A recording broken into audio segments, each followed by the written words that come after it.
Amém? Você quer receber essa palavra que o Senhor enviou? Então, nós vamos ler aqui 3 textos. O primeiro é Gálatas 5:13.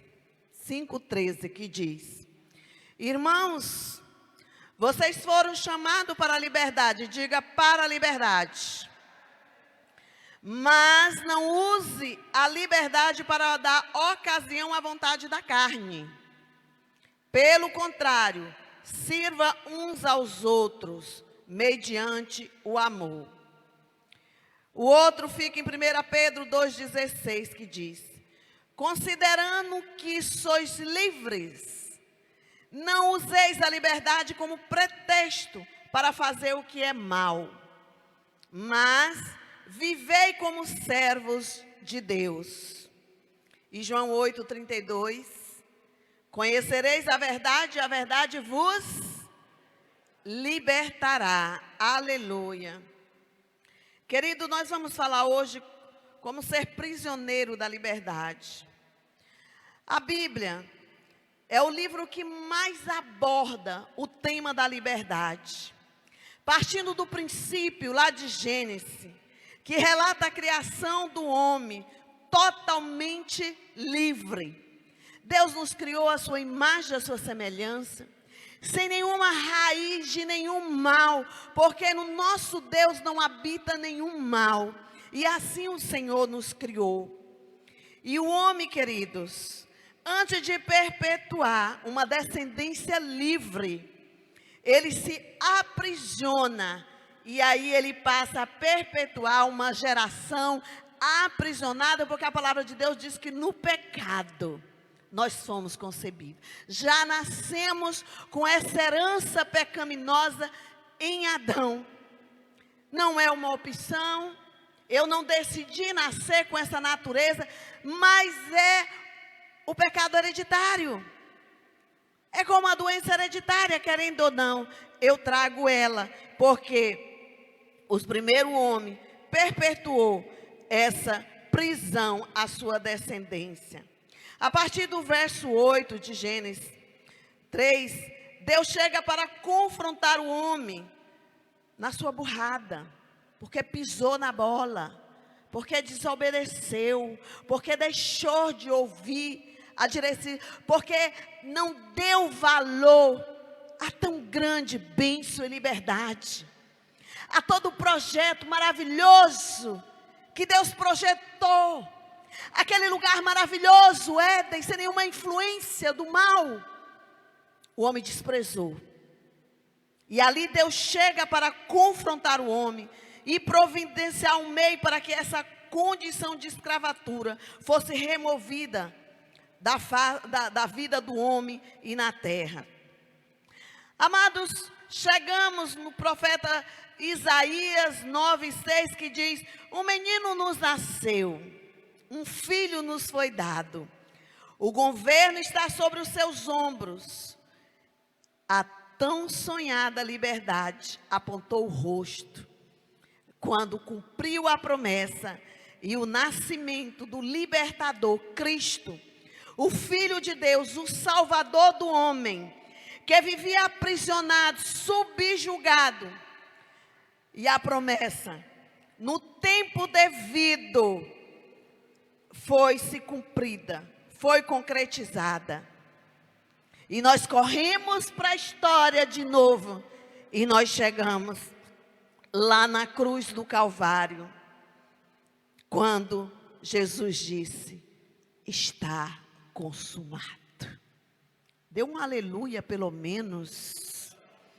Ele disse: está consumado. João 19:30, ou seja, Jesus diz: eu paguei o preço da sua liberdade, da minha liberdade. Quando foi essa frase que ele disse: está consumado, eu paguei o preço da sua liberdade. Daqui para frente você não precisa mais viver na escravidão.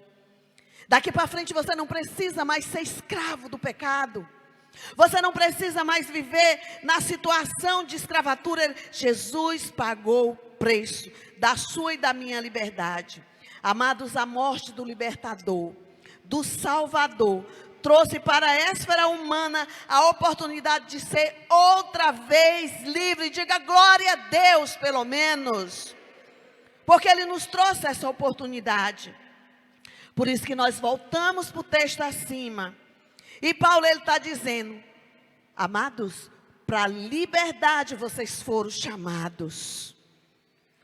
Não usem dessa liberdade para que vocês dê ocasião à carne. O que Paulo quis nos ensinar com isso? O que o apóstolo Paulo quis nos dar um entendimento, querido? Primeiro, que a nossa liberdade teve um alto preço. Diga, um alto preço. Querido, Mateus 27, do 27 ao 31, relata a trajetória de humilhação de Jesus, o Filho de Deus. Relata todo o sofrimento. O próprio Deus, na sua humilhação de ser encarnado como um homem mortal, na condição de homem, foi uma humilhação para Cristo. O escárnio, a vergonha, os açoites. Pare um pouquinho na sua mente e pense nisso. Eu não consigo, toda vez que eu vou assistir aquele filme Jesus, do Mel Gibson, eu choro. Paixão de Cristo. Porque Ele não poupou os açoites que Cristo levou no seu lugar, levou no meu lugar. Era para mim, era para você, porque quem pecou foram nós.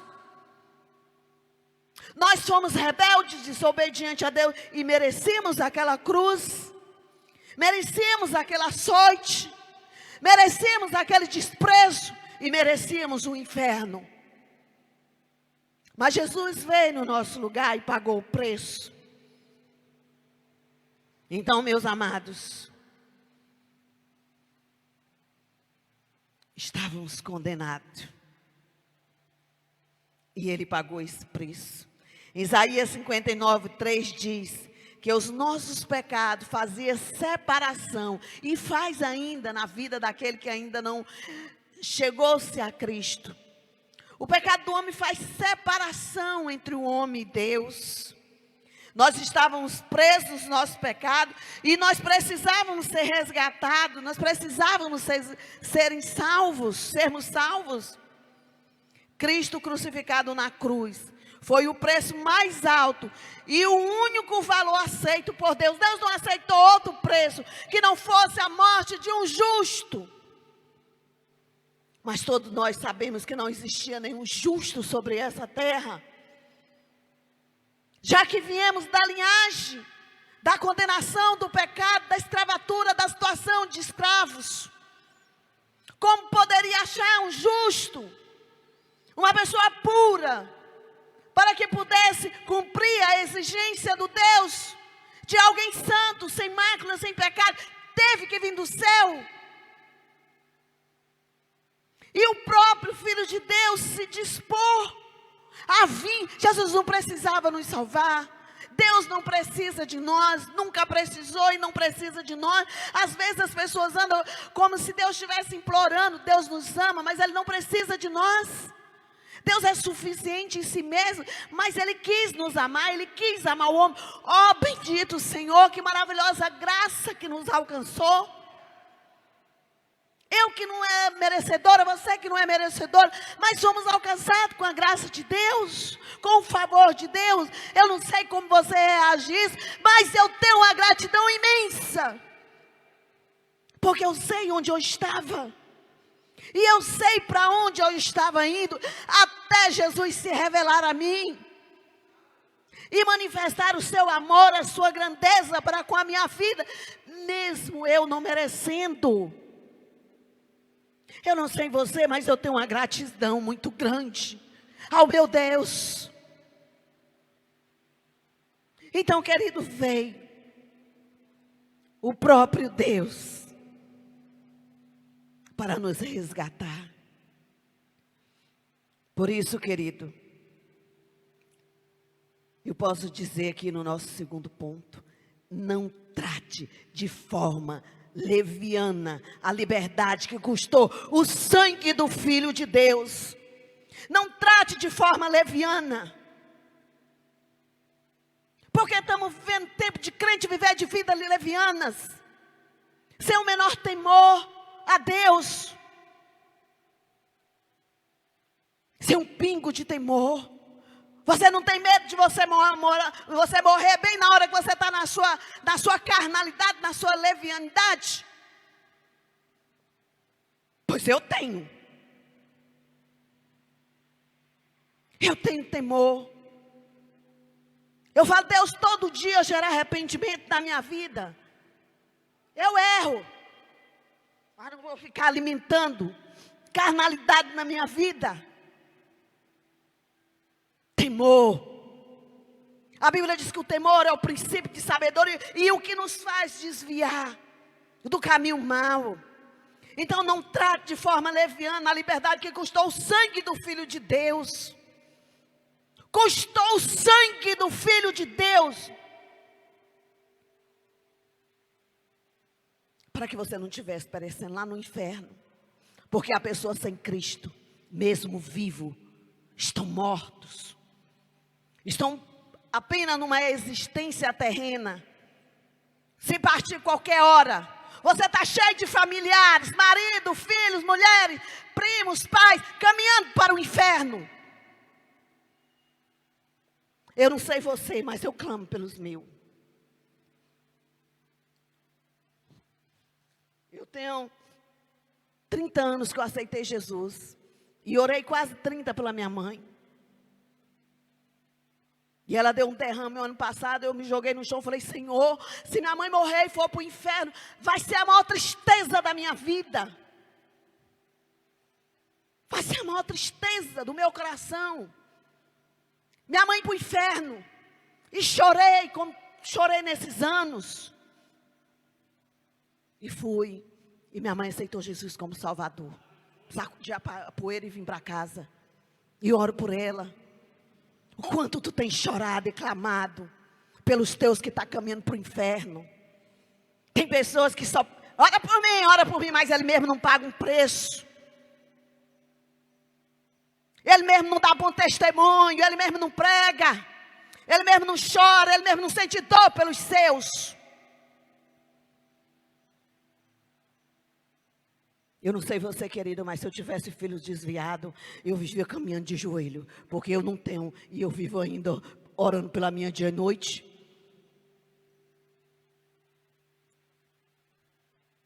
Porque não tem entendimento do que é a perdição.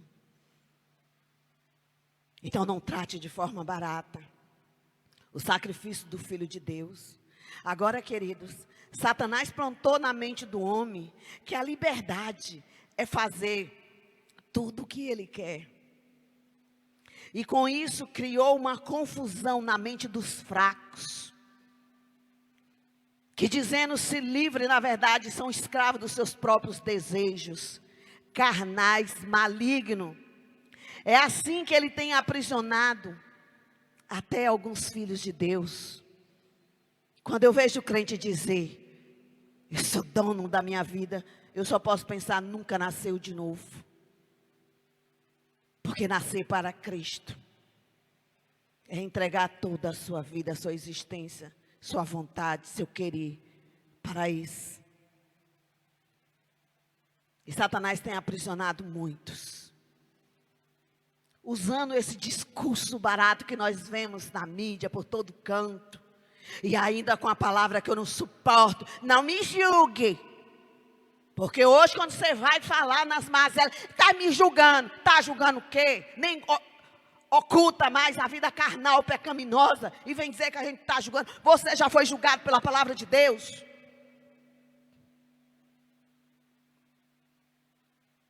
Já foi. Estou livre.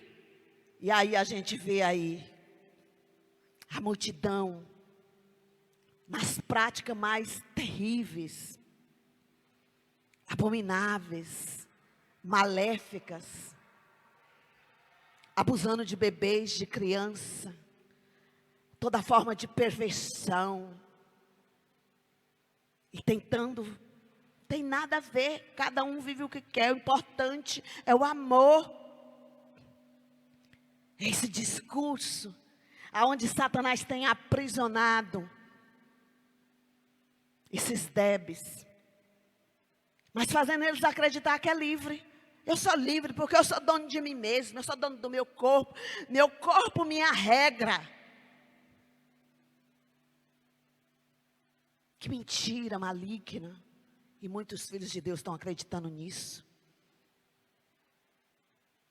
Caminhando na sua própria vontade, no seu eu. Pode até não professar com a boca, mas as suas atitudes mostram. A sua atitude está mostrando que não tem um coração rendido ao senhorio de Cristo, à vontade de Deus. Crente cheio de vontades, de mimimis. Que me perdoe, mas eu não tenho mais tempo para perder com isso. Eu tenho uma obra a realizar. Quer crescer espiritualmente, quer frutificar? Cola em mim, eu sou uma árvore frutífera. Olhe para mim. Não sou perfeita, mas tenho vida com Deus. E amo o meu Deus. Pode olhar para minha casa. Pode olhar para minha família. Pode olhar para minha filha. Não é perfeita não, não somos. Mas pode olhar para nós sim.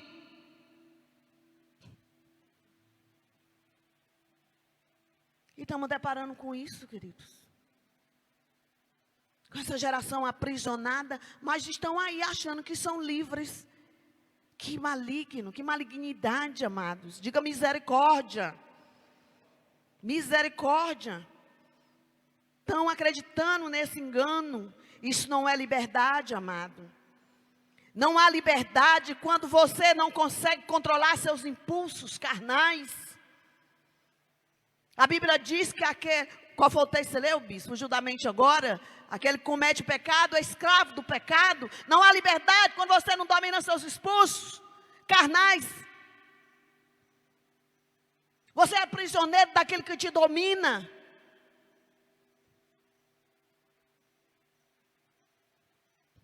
Por isso o apóstolo Paulo diz, não usem da liberdade que Cristo nos deu lá na cruz do Calvário, do sangue dele derramado, para dar ocasião à carne, à carnalidade. Gálatas 5:1, ele começa dizendo, da escravidão do pecado, Cristo vos libertou. Por isso, permaneça firme e não volte atrás. Fique firme, não retroceda, não olhe para trás. Essa é a verdadeira liberdade.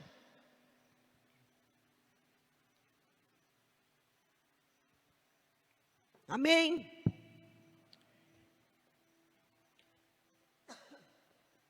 A verdadeira liberdade. Nós não podemos confundir a liberdade no espírito com a liberdade na carne. Quando nós nascemos de novo, quando aceitamos o Senhor Jesus, há uma regeneração no espírito. Nós deixamos de servir ao Deus desse século. Nós deixamos de andar após as filosofias desse mundo. Nós não somos mais regidos por essas filosofias carnais, malignas e baratas, que é nos imposto, que é empurrado, como se fosse verdade, como se fosse um estilo de vida. Isso, queridos, é ser livre no espírito, é servir a Deus com todo o nosso ser. Essa liberdade que nós temos em Jesus vai além da condição, pelo Espírito Santo, de subjugar a carne e suas consciências, como diz em Gálatas.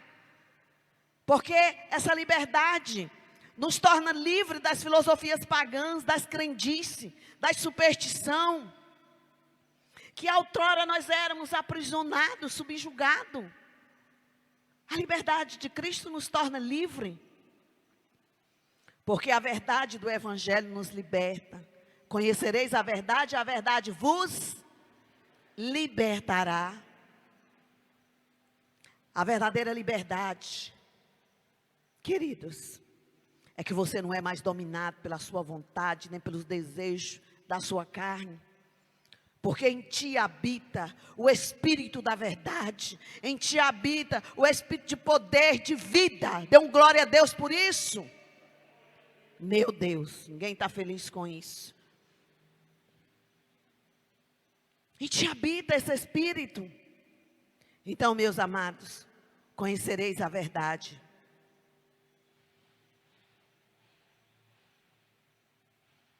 Caminhamos e prosseguimos em conhecer o Senhor a cada dia. Procure a cada dia conhecer mais essa verdade, se alinhar a essa verdade. E não retroceder para ser aprisionado de novo. E para concluirmos, a verdadeira liberdade em Cristo faz com que eu não volte à escravidão do pecado. Porque eu não estou mais aprisionado a Ele. Se eu não estou mais acorrentado, antes eu era acorrentado, eu fazia o que o diabo queria, o que Satanás queria, porque ele era o meu Deus, eu estava acorrentado a Ele. Pode subir, queridos. Mas em Cristo as cadeias foram quebradas. E hoje eu sou livre. Eu sou livre para não ceder a esses impulsos. E ainda, como diz, se o justo cai, ele não permanece. É um escorregão de caminhada. Mas ele não se delicia na lama. Porque a lama não é mais agradável a ele. A lama não é mais atrativo. Conhecereis a verdade vos libertará. A verdade nos liberta de uma série de cativeiros. O cativeiro mental, o cativeiro emocional, espiritual, o cativeiro social, o cativeiro profissional, financeiro e tanto outros. Ó, queridos, o mundo está repleto de escravos que caminham achando que são livres. Eles vivem se degradando como forma de expressar a sua liberdade. São tantas coisas que são expostas. Práticas de sexo ao vivo. Toda forma degradante. Ah, porque eu sou livre. Eu sou livre. Não, eles não são livres, eles são escravos do pecado. Eles estão aprisionados. Mas eu e você fomos libertos das amarras do pecado. E nós somos livres para que nós possamos levar essa liberdade a outros. E quando eu não vejo um crente querer evangelizar, quando eu não vejo um crente aonde o seu espírito não dói pelos perdidos, vem a pergunta: está livre? Porque a minha liberdade me faz ter compaixão pelos aprisionados. Essa foi a compaixão que nasceu no coração de Cristo, de Deus, que olhou para a terra e nos viu aprisionados. E Ele se compadeceu de tal forma que Ele não poupou nem seu Filho amado. Pegou o que Ele tinha de melhor, único, o seu Filho Jesus. Humilhou, massacrou na cruz do Calvário, para que eu e você pudéssemos viver sem as amarras de Satanás, para que dentro de mim e de você pulsasse a paixão pelas vidas. Baixe a sua cabeça. Você é livre.